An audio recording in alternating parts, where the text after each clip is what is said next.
प्रणाम सभी को। 31 मई यानी कल संपूर्ण भारतवर्ष में 15 करोड़ गायत्री यज्ञों का एक साथ आयोजन किया जाना है और यह कार्य संपूर्ण भारत ही नहीं करीबन 180 देशों में भी गायत्री परिवार से जुड़े हुए परिजन इसको संपन्न करने में पूरी ऊर्जा के साथ में लगे हुए हैं। अतः हम सभी भी पूरी निष्ठा और पूरे उत्साह के साथ में इसमें भाग लें।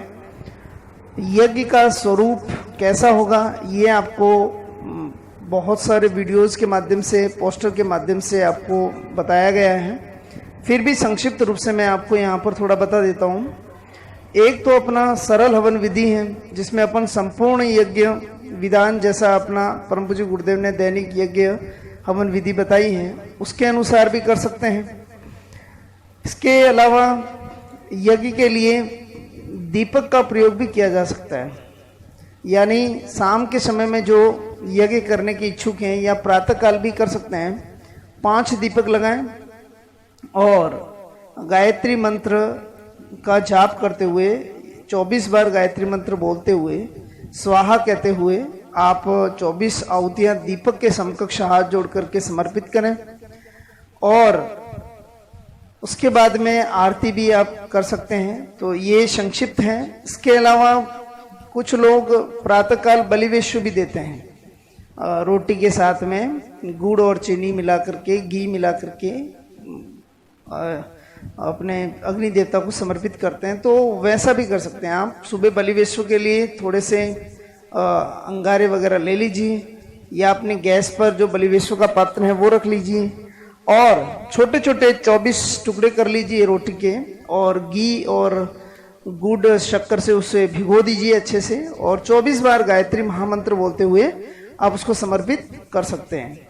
इसके अलावा भी एक विधान जल यज्ञ का भी बताया गया है इसमें, जिसमें इच्छुक व्यक्ति अगर प्रातःकाल किसी नदी में, किसी पोखर में जाकर के जल यज्ञ भी करना चाहे तो सूर्य की तरफ मुंह करके आप 24 बार गायत्री मंत्र बोलते हुए जल से आहुति प्रदान कर सकते हैं। उसी पोखर में अपने हाथ में जल भरें, गायत्री मंत्र बोलें और स्वाहा कहते हुए समर्पित करें।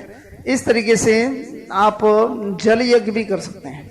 साथ ही इसमें विशेष आहुति का भी प्रावधान है।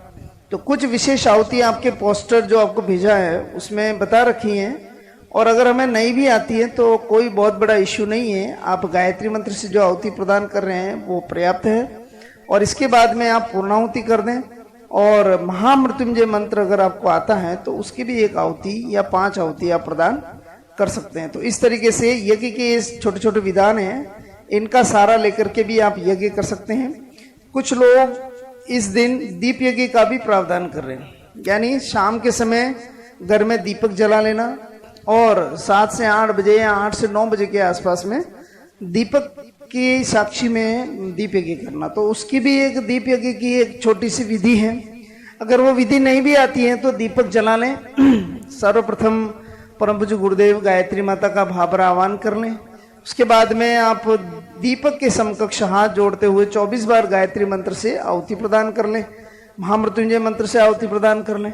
इसके बाद में आरती का छोटा सा क्रम कर लें और छोटा सा प्रसाद वितरण का कार्यक्रम भी आप कर सकते हैं। तो इस तरीके से आपको ये विभिन्न यज्ञों के माध्यम से आप कर सकते हैं। अब कई सारे लोगों का ऐसा बोलने में आया कि हम अकेले हैं और कितने जनों के घर, कितने घरों में हम जाके करा सकते हैं। तो देखो, आपको स्वयं ही करना है और दूसरों को प्रेरित करके कराना है। उनको संक्षिप्त विधि सिखानी है, बतानी है कि इस तरीके से आप संक्षिप्त रूप से इस यज्ञ को संपन्न कर सकते हैं। आप तो ऐसा समझा करके आप उन्हें स्वयं कराइए आप और आप अपने घर में स्वयं कीजिए। और इसमें विशेष रूप से आपको ध्यान देना है कि जो भी सरल हवन विधि के माध्यम से यज्ञ कर रहे हैं, यानी कि यज्ञ कुंड से भी यज्ञ आप कर सकते हैं, ईंट लगा के भी यज्ञ कर सकते हैं। मतलब 8 ईंटों का एक समूह नीचे जमीन पर बना करके उस पर थोड़ा सा मिट्टी से लेप करके उस पर भी लकड़ी वगैरह जमा करके आप यज्ञ कर सकते हैं। या आपके पास में कोई ऐसा पात्र हो जिसे हम तगारा वगैरह ऐसा कोई पात्र हो तो उसमें भी आप अपने लकड़ियाँ वगैरह जमा करके आप कर सकते हैं। तो इसमें कोई ऐसी बाध्यता नहीं है कि आप कहाँ करें। और बाकी तो अपने जो धूपन्ना भी होता है जिसमें हम धूप लगाते हैं, उसमें भी आप संक्षिप्त आहुति दे सकते हैं। और दीपक जला के भी आप आहुति घी के माध्यम से भी दे सकते हैं। एक छोटा सा दीपक लगा दीजिए और 24 बार घी की आहुति उस दीपक में दीजिए आप। तो इस तरीके से बिल्कुल छोटे छोटे संक्षिप्त रूप में भी आप यज्ञ को संपन्न कर सकते हैं। यानी यह बिल्कुल सरल तरीका इसीलिए बनाया गया है कि प्रत्येक भारतीय इस यज्ञ में अधिक से अधिक रूप से भागीदार हो सकें, साझेदार हो सकें और ज़्यादा से ज़्यादा लोग इसमें सम्मिलित हो सकें। इस भाव से इसको बहुत ही सरल और बहुत बिल्कुल सुलभ बनाया गया आप लोगों के लिए। तो अब मैं सोचता हूँ कि इतना सरल है तो हम सभी को पूरी रुचि के साथ में और पूरी लगन के साथ में इसको पूरा भी करना है। और आप सब औरों को भी प्रेरित करके इसे कराइए।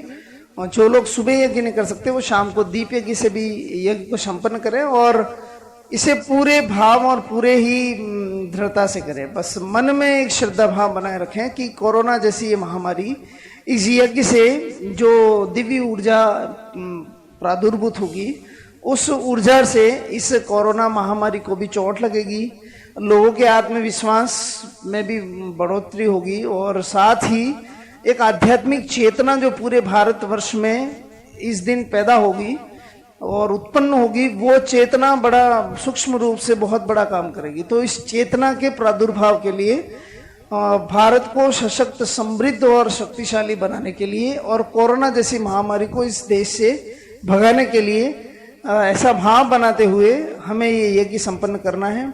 पुनः मैं आप सबको खूब खूब मंगल कामनाएं ज्ञापित करता हूँ। समस्त अखिल विश्व गायत्री परिवार अपने परम पूज्य गुरुदेव के सपनों और उनके बताए हुए मार्ग की ओर अनवरत कुछ किए हुए हैं और आप और हम सब भी उसी रास्ते पर चलते हुए इस महत्वपूर्ण कार्य को संपन्न करने में भागीदार बन जाएं और ये कार्य बहुत ही सानंद संपन्न हो जाएगा। कई गांवों की लिस्ट मेरे पास में आ चुकी है, उन्होंने बहुत अच्छे काम किए। सबसे बेहतर काम सत्तड़ा में करीबन 111 लोग यज्ञ करेंगे उस दिन। ऐसे ही सेरिया में भी बहुत अच्छा रिस्पॉन्स आया, टोडा में भी बहुत अच्छा आया, अतकालिया, कपूरातों का बाड़ा, बनोड़ा आदि और सोनम्बर शहर में तो बहुत जगह से बहुत अच्छे रिस्पॉन्स आए और लोग बड़ी इच्छा, बड़ी रुचि के साथ में इसको कर रहे हैं। मैं सोनम्बर गायत्री परिवार की ओर से आप सभी का खूब खूब धन्यवाद और खूब खूब शुभकामनाएं ज्ञापित करता हूं कि ये यज्ञ बहुत ही अच्छे से आप संपन्न कर पाएं। इस यज्ञ में आप पूरे भाव से कर पाएं और आगे के लिए एक बहुत अच्छा रास्ता हम अध्यात्म का यहाँ से बनाने जा रहे हैं और गांव गांव में एक अध्यात्म की चेतना जागृत हो, भारतीय संस्कृति की चेतना जागृत हो और एक दिव्य भावों की चेतना जागृत हो और वो विश्व को कल्याणभूत कर दे, वो विश्व का कल्याण कर ले, हमारे मन में स्नेह, प्यार, आत्मीयता का विकास कर ले और हम सब मिल करके एक श्रेष्ठ, समुन्नत और एक सुविकसित राष्ट्र की ओर कुछ कर पाएं और कुछ इस राष्ट्र के निर्माण में हम भागीदार हो पाएं। ऐसी इसी भावना के साथ में मैं पुनः सभी का खूब खूब धन्यवाद ज्ञापित करते हुए अपनी बात को यहीं विराम दूंगा। धन्यवाद, धन्यवाद। प्रणाम सभी को। 31 मई